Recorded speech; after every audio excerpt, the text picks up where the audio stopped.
Well, it is right at the top of the hour. And because we just have an hour, I would love to go ahead and get us started. So welcome everyone to the Women's Leadership Network. It's a big, awesome event tonight, the Ultimate Coaching Hour. We have really a phenomenal session in store for you. My name is Michelle Brigman. I am EVP of Operations for the Women's Leadership Network, co-host of the Hard Won Wisdom podcast. I am a healthy lifestyle coach, and I am in tech. And I want to go over a couple of housekeeping items before we get started. First of all, Women's Leadership Network, we are all about the tribe, the connection, the relationships we build here. So we would love to see your faces. If you don't mind turning on your camera, it just helps the whole event feel a lot more personal. Also, throughout the event, I will be engaging in chat, and I'm looking forward to just having conversations with you all there. I would invite you to add your questions into the chat. We're going to take some time at the end to answer as many of those as we can. So this is going to be phenomenal. And with that, I want to get things started. So I am so excited to introduce my partner in crime here, Fawn Germer. She is a New York Times bestselling author of 9 books. She is an incredible motivational speaker. She is, I always say Fawn lives her best life. And in fact, I would tell you, if you want to just tiptoe and see what that looks like, I'm sure she will tell you about her new YouTube channel here before the night's over. So you have to check that out because it will inspire you. So Fawn, I'm going to turn it over to you to get us started. Well, hi, everybody. Welcome to our event tonight. This is billed as the Ultimate Coaching Hour, and it really is going to be something special. I know that because what we've got here are 2 of the people who always have to coach me. And what makes this crazy fun is that the 3 of us are all very good friends. And we met, can you believe, more than 15 years ago at an event of the Network of Executive Women. And I'll tell you what's on their bios, but the thing you need to know first is that we've seen each other through a lot of life changes. And Kim and Kathy, they soared in the corporate world to a level I couldn't even imagine, to the kind where these are people that you wouldn't expect you'd ever get a call back. But I always think of the year when I lost my parents pretty close together and how these 2 were there for me. I mean, they were there for me in a very big way. And what I learned from them is it doesn't matter what you do, you're never too busy to be there for the people you love. I also learned some other really important things, but I have to read parts of their bios for you because if I were to do it from memory, I'd mess it up because they're both such highly accomplished people. Now, Kathy, aside from being a great kayaker, friend, water skier, all of those important things, was responsible for nearly $2 billion in annual sales for the Kellogg company as VP of US channels. So I always would refer to her with my friends as my friend at Kellogg. And then suddenly she leaves to become, at that point, what was it, Chief Marketing Officer? Chief Commercial Officer, yeah. Chief Commercial Officer at something in the CBD.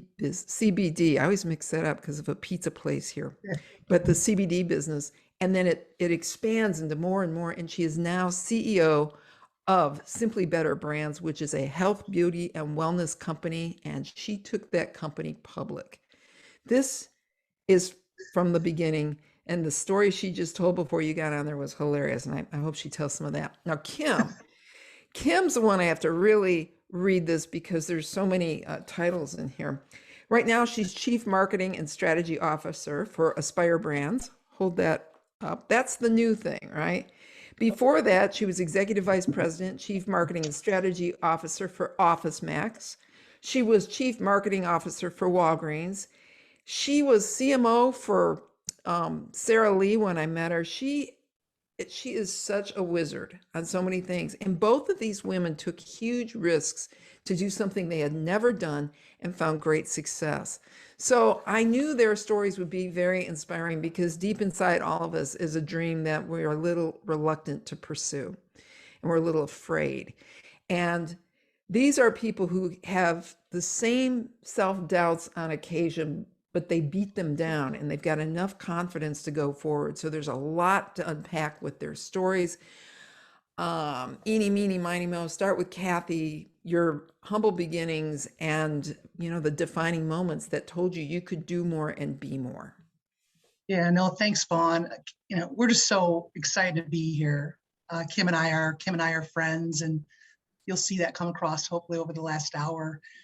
This is actually the highlight of my week. One of the things that both Kim and I take really seriously is the development and the mentorship of people, and particularly people of diverse backgrounds and cohorts. And I've spent a lot of time actually working with women's groups to try to develop and mentor women. So we're so glad, men and women, whoever all's on here tonight, that we're so glad that you enjoyed. It should be fun.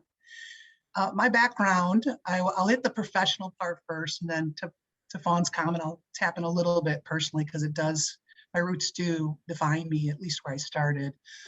But as Fawn had mentioned, lucky enough to spend most of my career in Fortune 100 companies. Started with right out of school at Procter & Gamble. Did that for about 10 years, various sales roles. Actually did one startup before with a couple of Procter friends that we can chat about a little bit later. Ended up at Kellogg.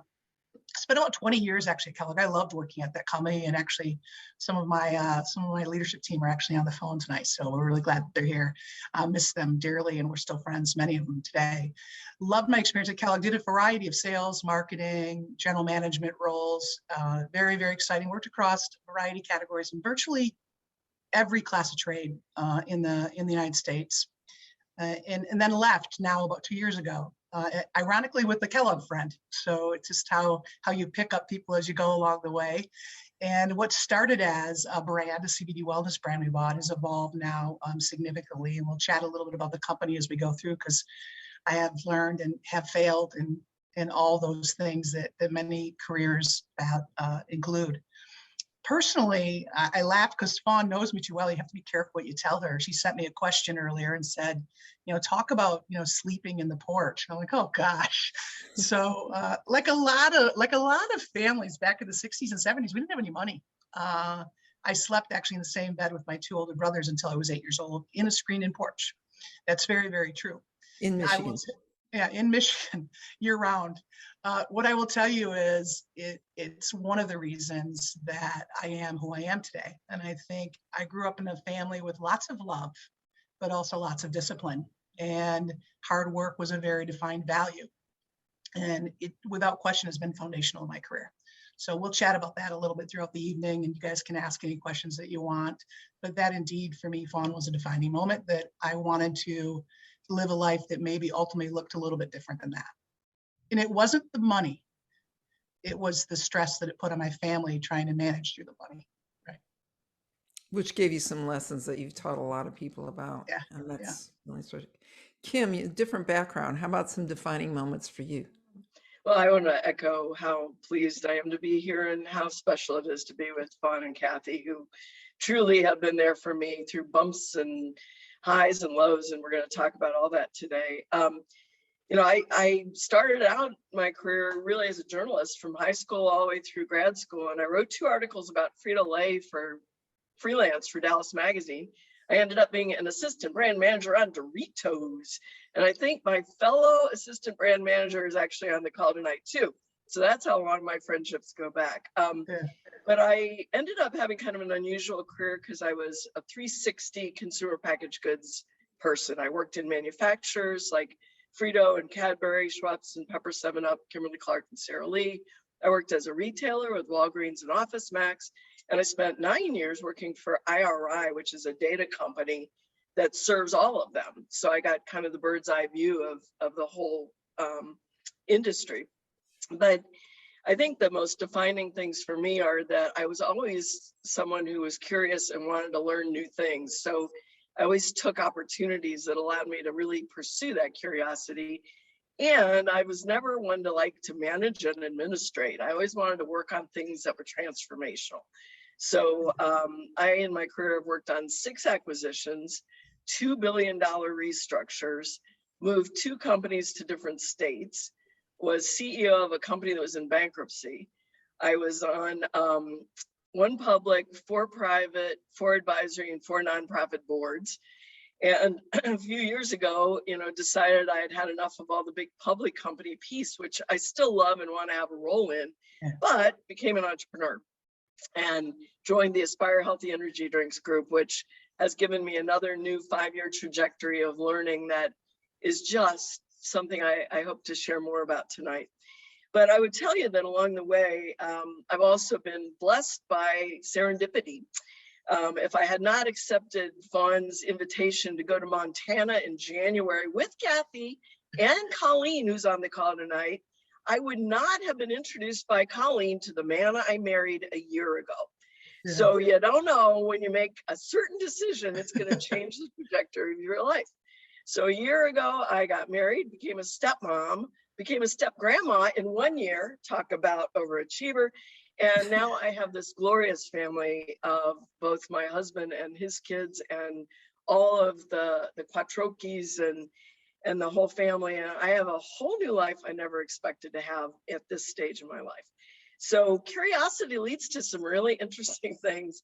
And I've been blessed by these friends, particularly for now having this brand new personal chapter in my life. And it's the most best thing that's ever happened to me. Well, and the moral to the story is if I say, do you want to do a panel? Always say yes. Right? We've got some good questions lined up for tonight. And I feel like I saved one of the better ones for later in the lineup because I really want people to hear this thing. Kathy said something that I thought was so beautiful. She said, we've succeeded, failed, made mistakes. I've been fired, restructured, demoted, and I have failed multiple times. Well, you can do all of that and still have a big career. Yep. And I would love to talk to both of you about that, about the obstacles that we face and then how we get beyond them and find our power. Kathy. Yeah, it sounds painful when you say that, Fawn, but I think still here though, Kathy. We're still exactly. Here. I think for anybody that's joining us tonight, if you have the careers to the longevity that Kim and I have, even though we like to consider ourselves very young, we've been doing this for a bit. First of all, if you work in corporate America, you're automatically going to get restructured and you're automatically get demoted. It's just going to happen. And if it hasn't happened yet, trust me that it will, because as the consumers and the business evolves, companies need to respond with their structures in a way that meets the needs of the business opportunities. And the organizations have to continue to reinvent themselves. The good news is if you're doing good work and you're delivering good results, you typically will find a role in those restructures. And I'm laughing because one of my old HR people's on and she's probably giggling right now about this. But it's going to happen. Restructures, demotions, leveling up your job, leveling down your job. I would say that's a bunch of noise that you just have to put by the sidelines because none of it matters. It doesn't have a lot to do with you. It has to do with organizations. Getting fired, that one's a little harder.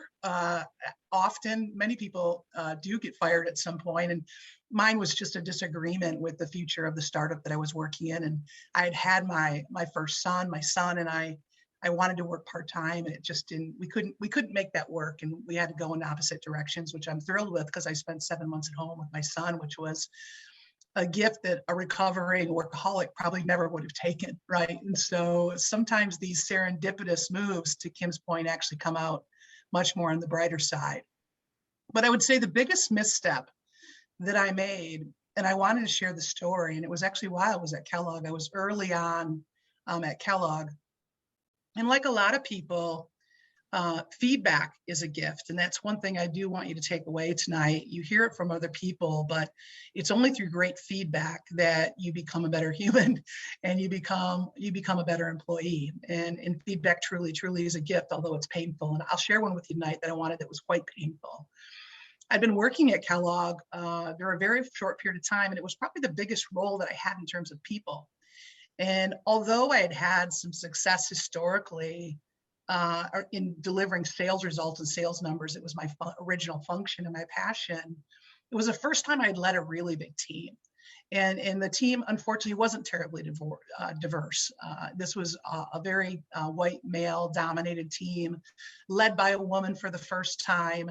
And all of them had stay-at-home husbands. And so you can imagine it was a bit of a challenge for, at that point, what was a pretty relatively young professional.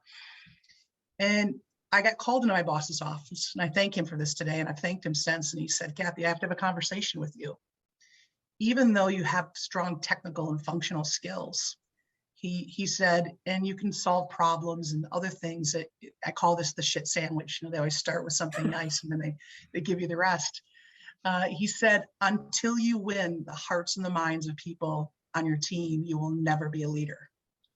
And he pointed out a very serious gap, which I was still functionally operating, right? Results, function operating, not recognizing that my role had changed really significantly.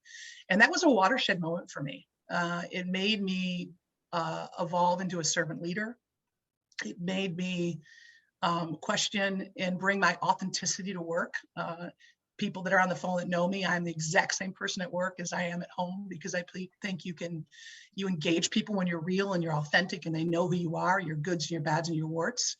And that was a pivot for me in terms of how I reinvented my leadership style. And my leadership style is very, very simple. If you care about people, they care about you. And if they care about you, then they care about the business. And it can't be faked. It can't be made up. It has to be incredibly authentic. But when you work with a group of people that actually care about people and they care about a common goal and a cause, it's amazing what you can accomplish. And we developed over time structures and teams of people that actually really cared about each other. And the results were exponential and sustainable because of it. And I know how true that is and how much those people mean to you. So that was so well said. Kim, thoughts on that line? Because boy, you've got quite a story too when you go through everything in your career. You got 2 hours? Anyway, Kathy's words are so wise, because it is true. You're gonna face the buzzsaw at some point or another, one way or another. And there's a lot about how you can manage yourself through it, as well as learn from every single thing. I've been fired twice and I've outstructured myself once. Both firings were entirely unfounded on the basis of performance, and they were all about running into the wrong moment at the wrong place. And I'll tell that story first one of those stories first, because it leads to my thoughts about how to deal with it. I was doing great in my career with a certain company and was asked to work for a new person in that company. And he had come into the company through an acquisition, so he's relatively new.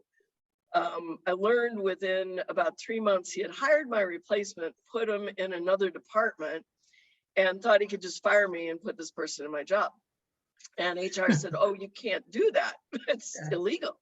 So instead, he completely eliminated the CMO job from the company. And I was overnight out of a job, and a job I really, truly loved. And there were a lot of things going through my mind. I mean, it was like, how can this even happen? You think good, big companies with great reputations are all good companies, and sometimes they don't have good people in them, and these things happen. Yeah. But I also kept saying to myself, what will other people think? What are they going to think? They're going to think I did something terrible. I'm out of my job overnight. They knew I loved the job. I mean, what does this mean? Well, the next morning, I got a flood of phone calls from people like the president of Hershey and all these other big companies saying, what the was that about? And what I learned from that experience is the number one thing you will grow, in addition to relationships that Kathy told you about, is your own reputation. And you've heard it in different ways. You've heard people talk about don't burn bridges, but it's far more than that. It's, have you taken time to be a servant leader? Have you answered the phone when people need you? Have you dug deep into something to solve it because you know it's just, you got to get it done? Have you always followed through? Now, am I perfect? No, I don't want to leave that impression. But what I learned in both of my difficult moments, in both of those firings, is that people brushed it off. They knew it wasn't me. They were ready with new opportunities. They were ready to say to me, you know, bolster me and help me find the next thing and tell me to dust myself off. And I have always treasured the fact that somehow in the course of my career, I was strong enough, good enough, gave back enough to have that grace given back to me when I was facing those difficult times. So, don't underestimate that being yourself and not caring, don't care what other people think about what can happen, because things are going to happen, but care a lot about how you cultivate the person you are, how you lean into the things that matter to others, not to companies. Companies don't love you. The people who work with you come to support you. The people who are in your family will be there for you. You have to count on that. And if you don't have a few bumps in the road, it's the old saying, if you don't feel sorrow, you never feel joy. And I think that's very true, because I'm soaring now with this crazy entrepreneurial opportunity I never expected to be part of.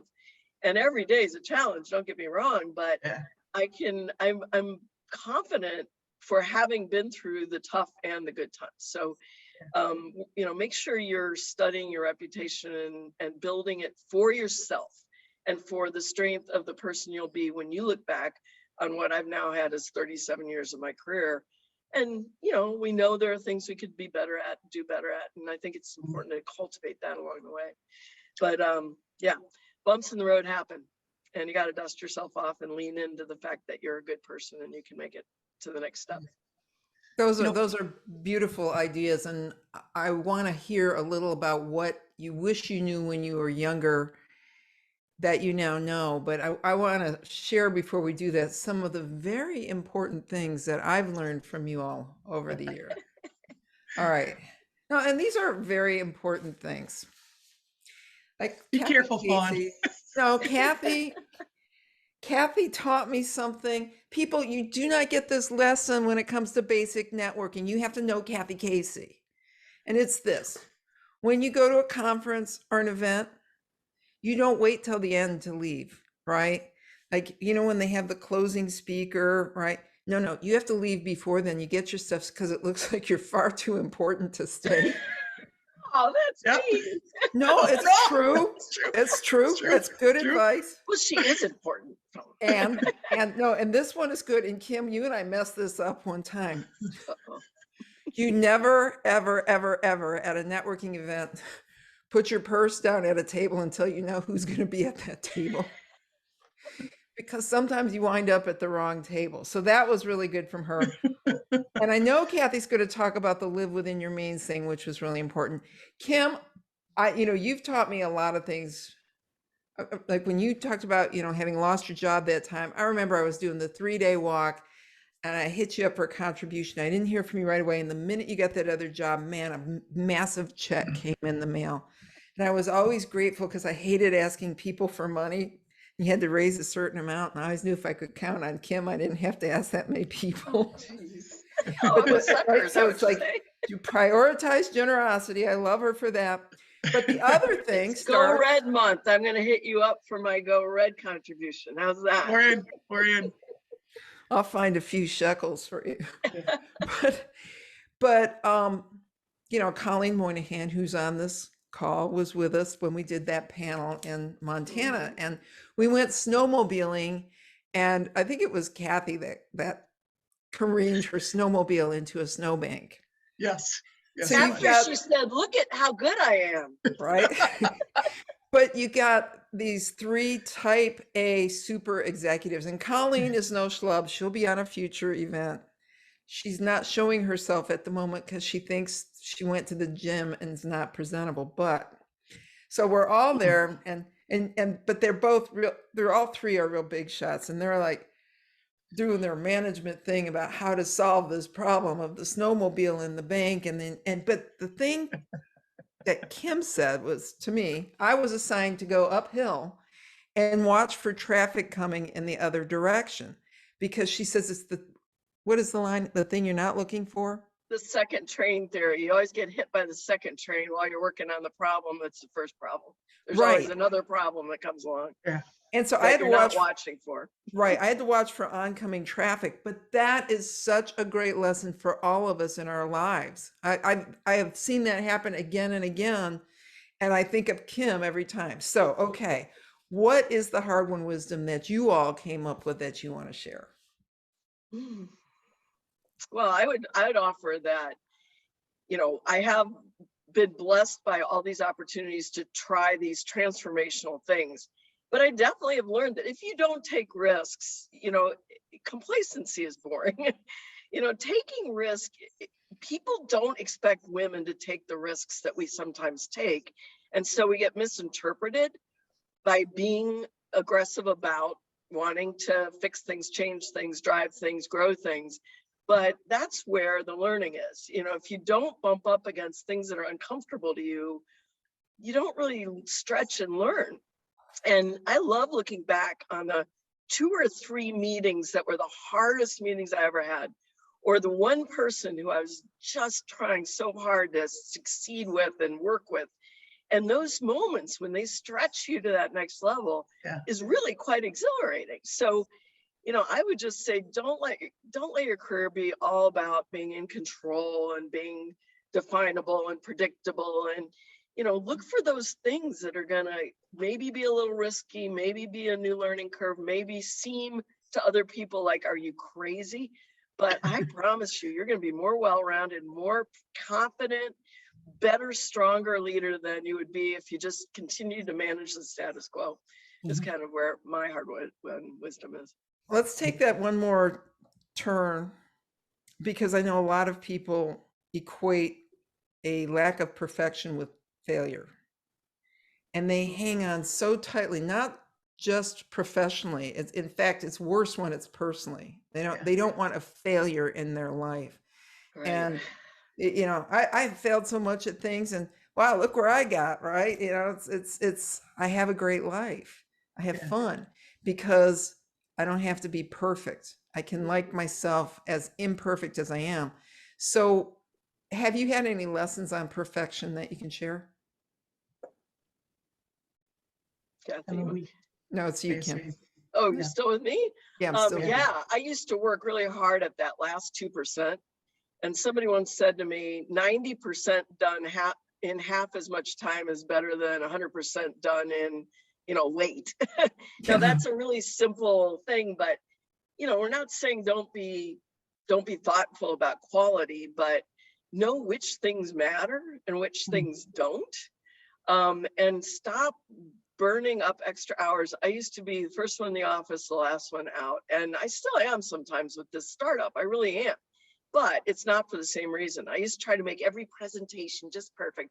And it's what the thinking is, not how it looks, not how, how the last inch of your logic is shaped up. I mean, truly getting more done, being more productive, utilizing other people's thinking, being able to go into a room without anything other than a good conversation that's well thought out. Those are the things to me that are so much better. And, if you're perfect all the time too, it's very stressful. I mean, I like not being perfect sometimes. Yeah. It's a lot less stressful. Trust me, give yourself a break. Kathy. Yeah, I say the term a lot, perfectly imperfect, right? I think that's just, it's human, and life is messy, and work is messy, and companies are made up by humans. And humans are diverse, which is what's wonderful about it, but sometimes they're also diverse in their values and create great work environments or poor work environments. I think when I think about, and I did think about this question around what did I learn or what would I pass on? And what I would say to you is that I think it's a Bible verse, but it's not always used that way, but this too shall pass. And throughout your life, and you bring up our parents, Fawn, I think while we've known each other, I think all 3 of us have lost all of our parents, right? Which is kind of interesting. Right. But if you think about throughout life, there's incredible joy, and there's unbearable agony. And unfortunately, the longer that you do it, you have more and more of both. Hopefully more of both, particularly the joy. But I find that there's been times in my life where I found that I've been in a point of crisis, and it could be a personal crisis like losing your parents at a young age, or a crisis at work, or something at work happening where you work in a bad culture or for a bad boss, or you're in the wrong job, or the company is struggling, or for Kim and I, doing these startups for the last couple of years. And what I've learned is that this too shall pass. You have to recognize, or I had recognized, that this was a chapter in my life. It wasn't my life. It was a moment in time. And human nature is you're not going to be in equilibrium for an extended period of time. It just can't happen, right? Eventually something has to give. Either it dissipates slowly, or you solve it and you get out of it and you make the necessary moves to go beyond it. Don't live in a bad situation personally or professionally. Don't work for a crappy company. Don't work for, I'll use Fawn's term, a boss hole, right? We run into a boss hole every once in a while throughout our work. And trust me, Kim and I, we could do a 2-hour session on boss holes. We should.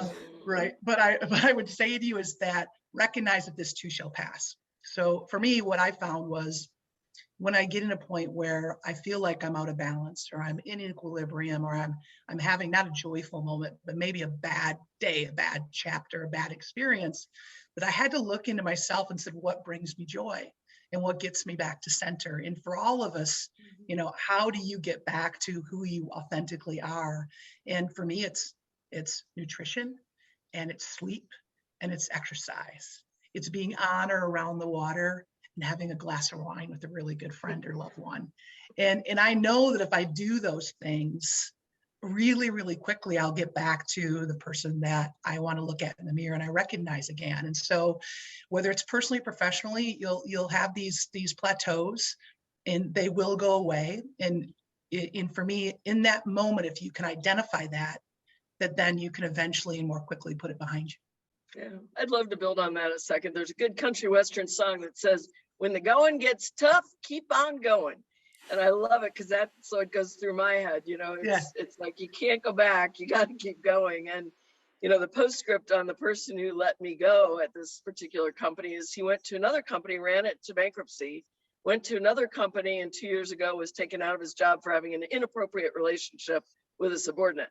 So eventually, this is another term my dad used to say, which is everyone gets their comeuppance sometime. So even when you're in the middle of something, trust me that over the course of my career, anyone who's really been a jerk or a boss hole has eventually gotten kind of their own thing back for that, you know? Yeah, they all get their appointment with the karma police, but it's never on our schedule. Do you notice I know that?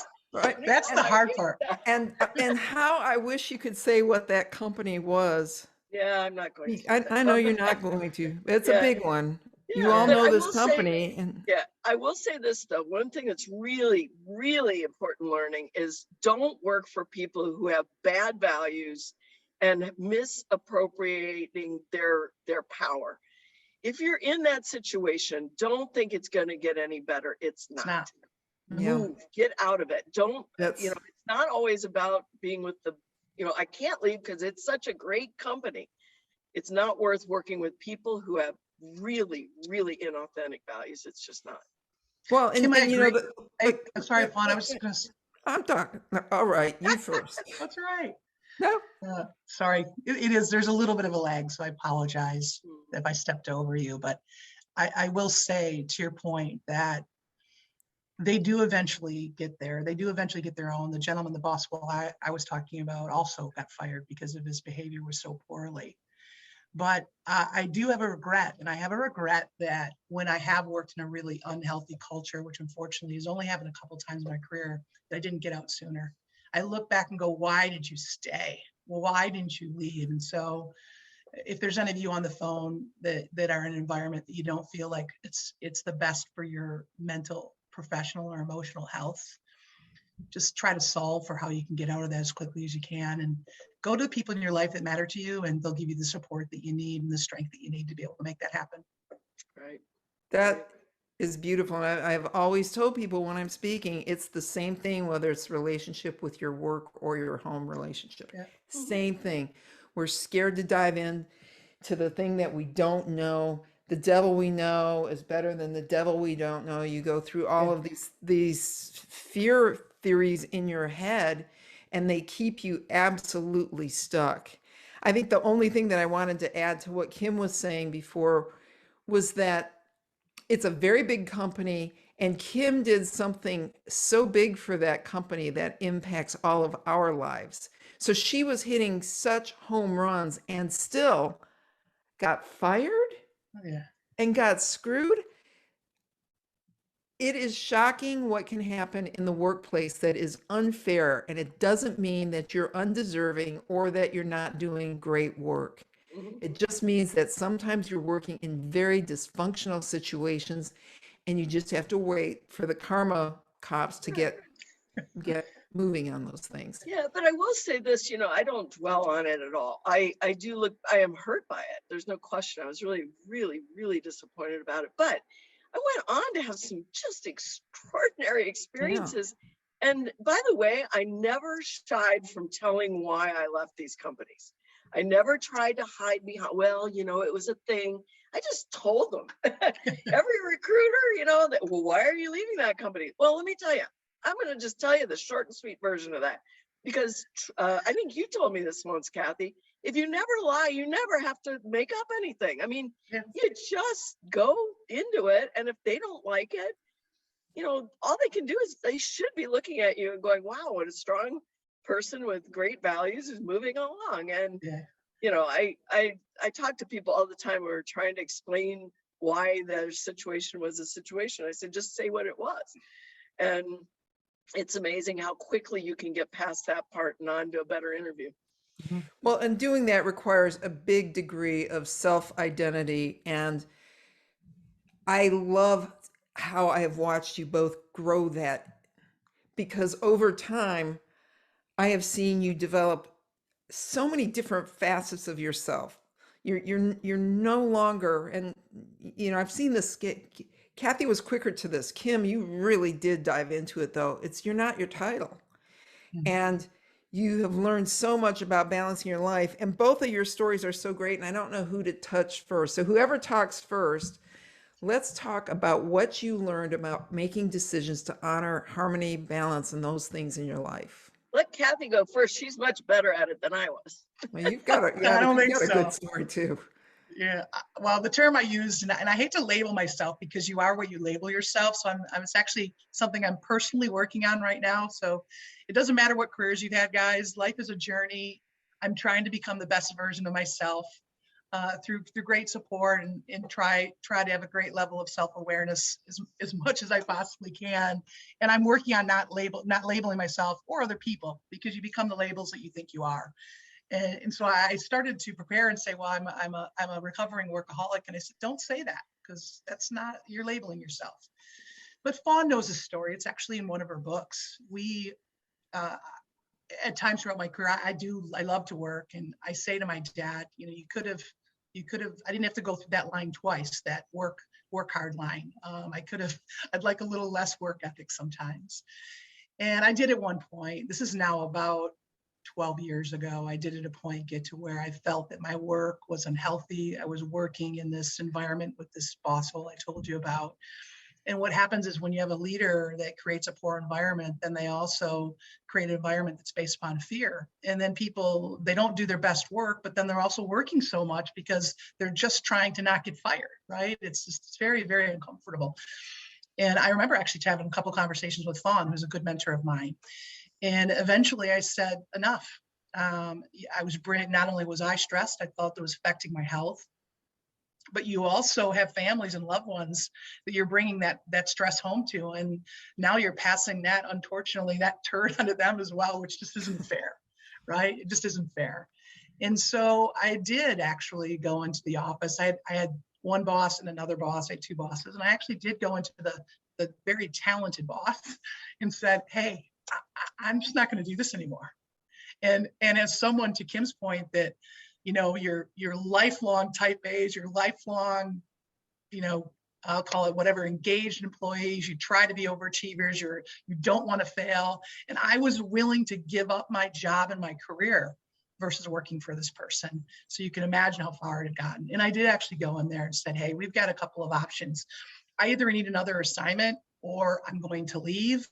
And it took an incredible amount of time for me to get there, too long, but it was a conversation I had. And fortunately, the other leader was strong enough and great enough is that she, helped me find another assignment in the company that I did for quite a time. And I absolutely loved. And I was really, really appreciative they did that.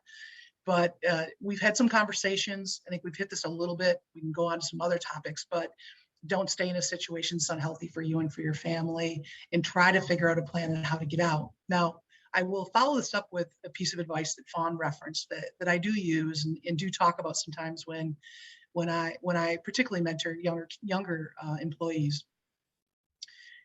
The way to manage through a situation like that might be difficult, or the way to leave a company and take more risk, is actually to live beneath your means. And what often happens is that you want to escape, you want to get out, you want to try something new. Maybe you want to go do something that's closer to a passion of yours that doesn't provide for the income level that maybe you historically had. You have options and you have exits when you have a little bit of money saved, but you don't if you've extended beyond your means, or that you've created a lifestyle that requires so much money to maintain. And so I would just encourage, early, if you're earlier in your career, later in your career, if you can put a little nest egg away that gives you some flexibility when you want to follow a passion, or if you want to get out of a bad situation. Financially, it's much easier, guys, and more capable to be done if you have it enabled through some savings. And Kathy, one more thing, a little about when you're talking about the decisions you made. You've said that it's not about balance, it's about choices. And Yeah. you made choices about travel Yep. because of your son. And if you could talk about that for a minute. Yeah, I don't really like the word work-life balance. When you have careers that I've chosen to have, there's not hours, it's not work-life balance. It's really about where you choose to put your energy, where you choose to have your share of mind. And so what happened with this pivot point that Fawn had referenced was, not only did I make the decision that I wanted to get a different role, and I got that different role, but also that I was going to work significantly less. I was going to travel significantly less. I was going to give more of my energy, my attention, and my love to people that I cared about, that I wanted to give. And ironically, when I did that, so significantly less travel, significantly less hours, I did the best work I'd ever done in my career, right? And I think that's the irony. Kim had said, don't be the first one in the office and the last one home. More hours doesn't create better work. And it doesn't create better results. You living the healthiest version of yourself and bringing the healthiest version of yourself to your work delivers great results. And you can't do that if you're not bringing a whole human to your work. And so it was a pivot point for me. Thank God. I'm blessed and I'm grateful. I have incredible gratitude that I was able to make that pivot. And I will tell you, even now, doing the role I do now, running a publicly traded company, it's not something that I've conceded.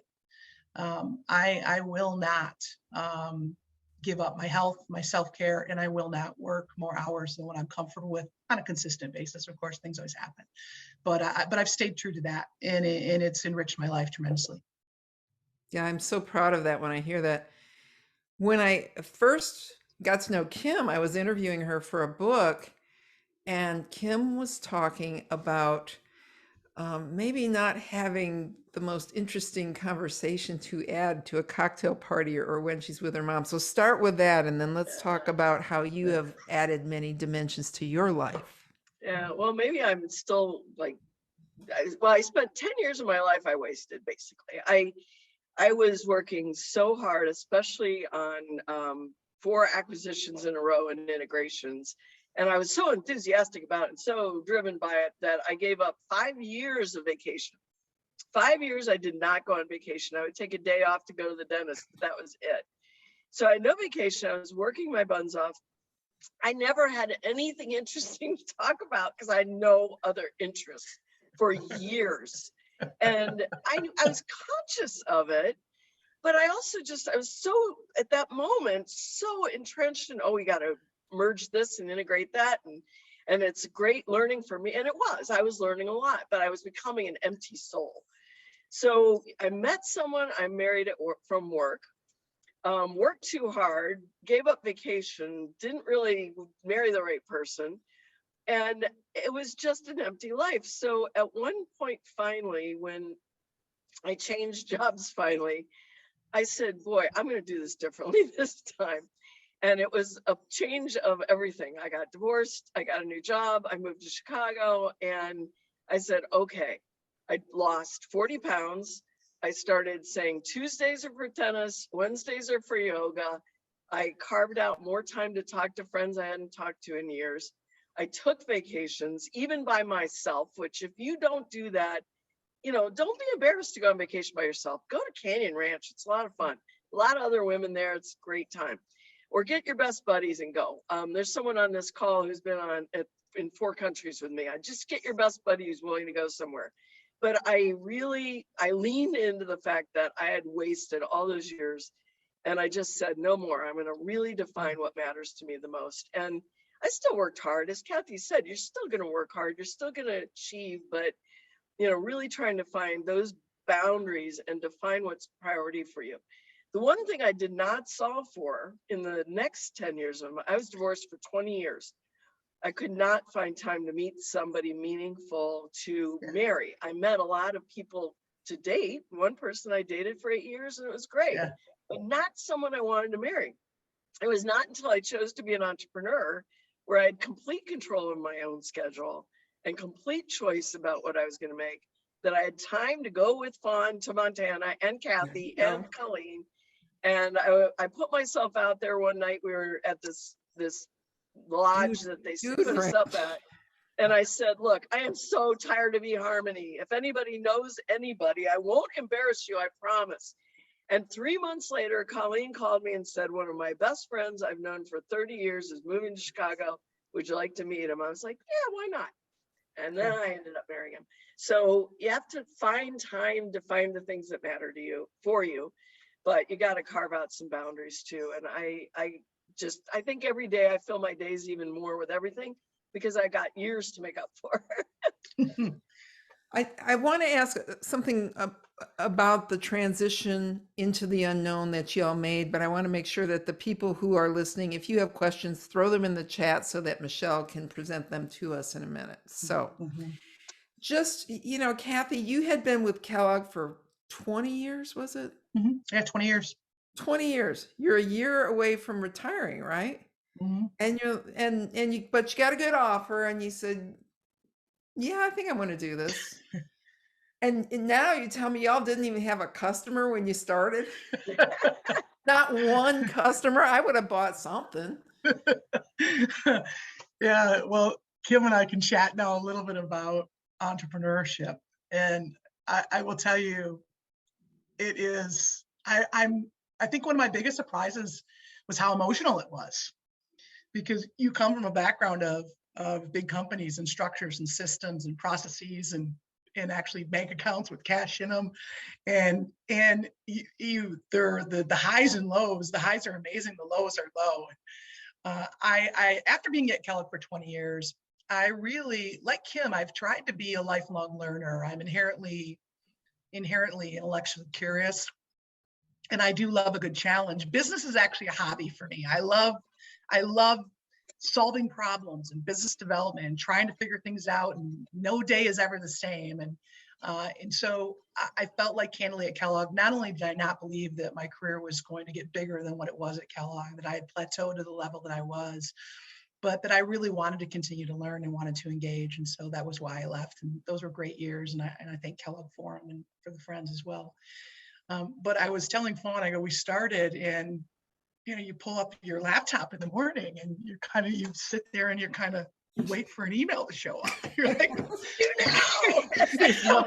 and I go, well, I can't, I would love to go on a sales call. I'd probably need a customer for that. And so we had customers, but they were we started as a direct to consumer platform. So they were consumers. It's not like, I'm calling, Kimberly and saying, thank you for your order. Right. So we had no customers. And then eventually my moment where I realized that I was off the reservation was I woke up one morning and I went to open my laptop and I put in my password and it didn't work. And I called my colleague, which some of the people on the phone know, and his password didn't work. And you have this moment of panic when you realize that you didn't pay a bill and our IT people shut us down. And I'm like, whoa, holy, this is COVID. And the only way you can talk to anybody is through your computer. And now the few customers that you were able to garner actually can't get a hold of you because it says your email doesn't work. And I mean, I almost had a nervous breakdown. I did. I really did. I was like, wow. Now, what I will tell you, fast forward 2 years, we've taken the company public. We've done 6 acquisitions. We have 6 companies that we have the ability to run. We're in multiple countries, and we're in multiple categories with multiple brands. And we've done that. A couple of them actually are on the phone, but we've found these amazing brands that have been built by incredible entrepreneurs. I have so much respect for entrepreneurs that I know now that I didn't know 2 years ago. Not only them personally, but the mindset of a true serial entrepreneur is just unbelievable to see and experience. And we did buy a wellness brand, a CBD wellness brand that we've taken beyond CBD, like an apple cider vinegar gummy as an example. It tastes better than Goli, by the way. And then we own a skincare brand started by Diana, who's on the phone, called No BS Skincare, Procter, Dolce & Gabbana background, woman-led, woman-founded. And then we bought another woman-led, woman-founded company called TrueBar that you can find available in certain retailers like Costco. And how great it is to honor these women's work and see their ideas come to life and their teams. And we've bought these companies and we've kept the founders in and we've kept them running the companies and essentially let them enable their dream to become bigger. And it's been an incredible experience. I've learned so much in the last 2 years. I can't even tell you. And to Kim's point, my life is richer because of the risks that I've taken. And I'm incredibly grateful for it. Hey, tell everybody what your products are and where they can buy them. Yeah, sure. So we have the Pure Kana line, which is a wellness line. You go to purekana.com for this one. Rite Aid, various C stores across the country. This is No BS Skincare, no bad stuff or no bullshit, Diana, right? An incredibly clean ingredient, 1,500 banned ingredients that we will not put in our product. You find it's upcoming in CVS and then direct to consumer and Amazon. And then this one is probably the best snack bar I actually have ever had in my life, called TrueBar. You can find this a number of retailers throughout Canada and the United States. Most recently, though, in the Northwest and the Southeast of Costco. All protein, non-GMO, no sugar. I mean, just an incredibly clean ingredient bar. So we buy brands that are clean ingredient brands, talk to cohorts and Gen Z millennials that are in the health and wellness and beauty space. And then we try to make them bigger. And eventually we sell them and then we buy more brands. So it's been a really fun journey. Sorry for the advertisement phone. Nope, that's mandatory. We must do that. Let me just, before we get to you, Kim, I just want to ask Michelle, how are we doing there in the chat room? Do we have a lot going on or? Yep, I've got quite a few questions. So if you want to. Okay, so Kim, I hate to do this, but can you quickly just tell the Aspire thing, how you did talk about it a little before and.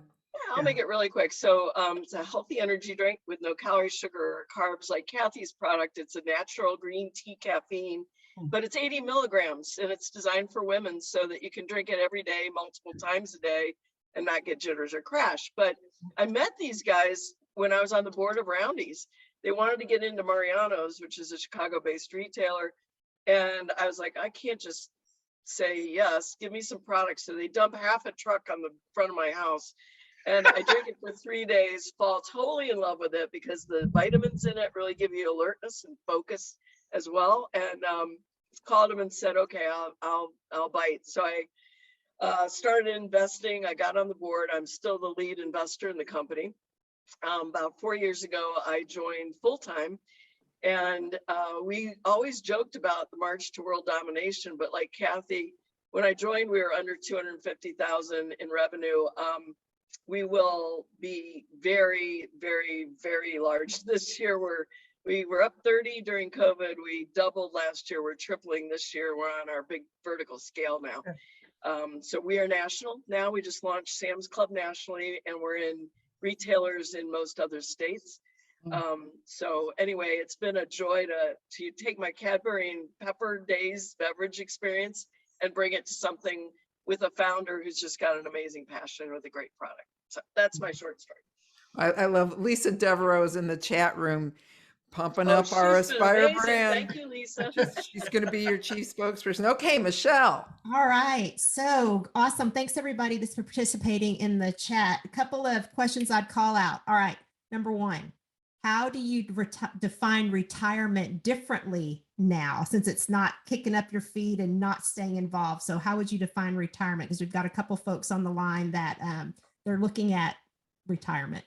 Yeah, I mean, I just throw this in real quick, Kath.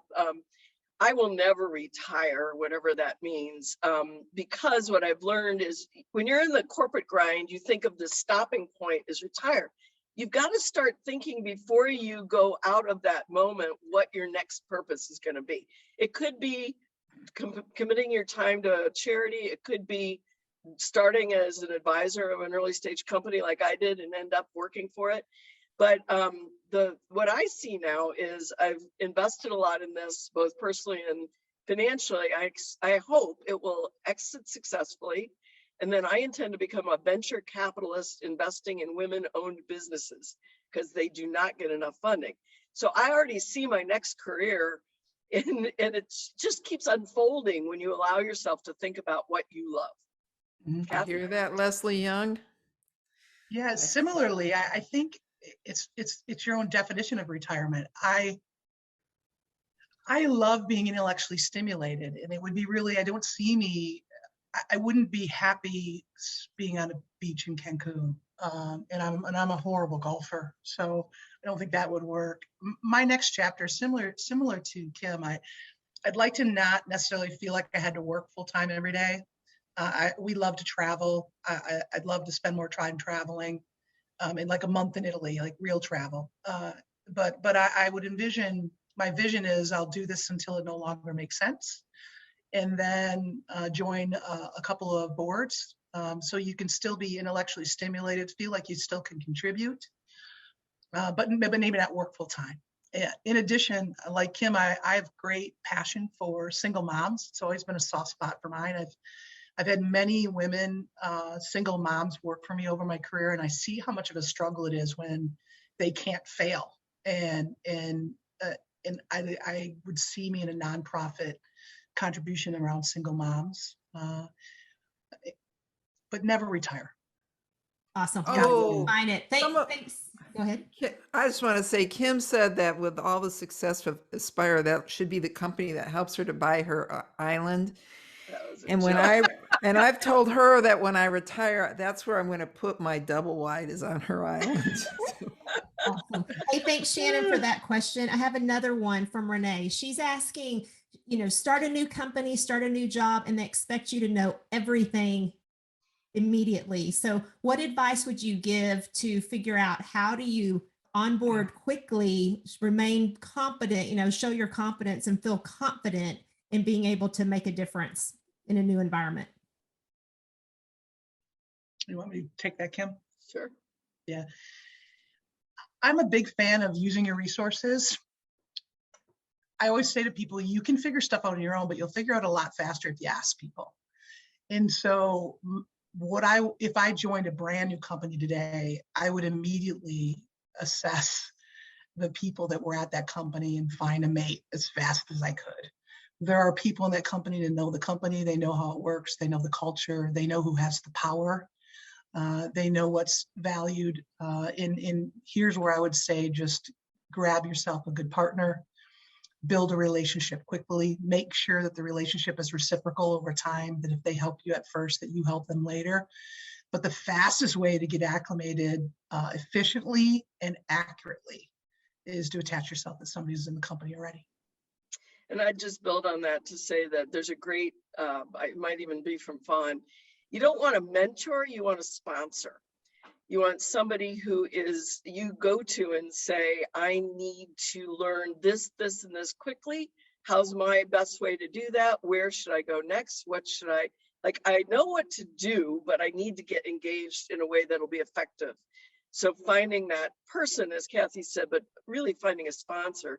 The other thing I did in the first month I worked at Office Max, I did what I called circles of 8. And I randomly recruited 8 people from different departments in my organization and had lunch with them for 2 hours. And I asked them 3 questions. What is the company doing right? What is the company not doing well? And what do you want me to do? Yeah. And it was fascinating how fast I learned what had to be done, because there was a couple things that were universally fine and universally not fine. And then I heard what they really wanted me to tackle, and it was very helpful. Yeah. Fantastic advice. Well, I know we're at the top of the hour, so Fawn, I am going to turn it over to you. Well, I want to talk to you, Michelle. I mean, weren't you blown away by these two? Are you I told. kidding? It was fantastic. I think just knowing that, just permission to be human. And I really appreciate that authenticity and honesty coming through, because I think, we as women put so much pressure on ourselves to be perfect all the time. So thank you for gifting us that very powerful message. You know what I love about it, and I knew it was going to be fun. It's like, these are my girlfriends. They started off as these people that everybody had on a pedestal, and then I found out how very real they were and how just intent they are about a legacy of helping other women. And they said yes immediately when I asked them to do this. Of course, the next thing will be to get them to be on the podcast, but I know they'll say yes to that as well. But like, Michelle, didn't you feel like anything is possible, really? 100%. And there's no Mhm. end, like whatever Yeah. we want to do. And I hope that's what everybody took away from it. Whatever your passions and dreams are, just lean into them, because they're ahead of you. You just got to do the work. And how lucky for me to have these kinds of people as cheerleaders, because they're type A. And on my best day, once I may have been type A minus, but we know I'm not anywhere near that. And so that I don't have that same thing. I want to be a really great kayaker and write books and do this. And they cheer me on to be my best me. And that's important for all of you who are watching this, because if you don't see yourselves at that level, you don't have to operate at that level. And if you think it would be nice to be at that level, but you don't think you can do it, you can do that. That's the one thing I forgot that we had to hit on, was imposter complex. Everybody has that. Everybody has self-doubt. Everybody has self-esteem issues. You have to be able to toss that to the side and just keep charging forward and find good people like Kim and Kathy and Michelle to be on your team.